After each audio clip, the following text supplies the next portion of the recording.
اور ہمارے فرشتے ابراہیم کے پاس بشارت لے کر آئے تو سلام کہا، انہوں نے بھی جواب میں سلام کہا۔ ابھی کچھ وقفہ نہیں ہوا تھا کہ ابراہیم ایک بھنا ہوا بچڑا لے آئے۔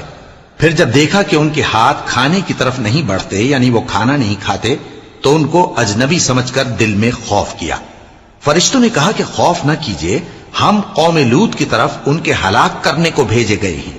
اور ابراہیم کی بیوی جو پاس کھڑی تھی ہنس پڑی، تو ہم نے اس کو اسحاق کی اور اسحاق کے بعد یعقوب کی خوشخبری دی۔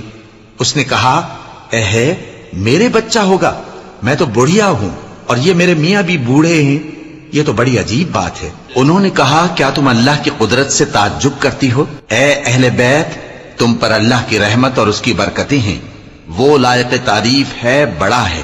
پھر جب ابراہیم سے خوف جاتا رہا اور ان کو خوشخبری بھی مل گئی، تو قوم لوط کے بارے میں لگے ہم سے بحث کرنے۔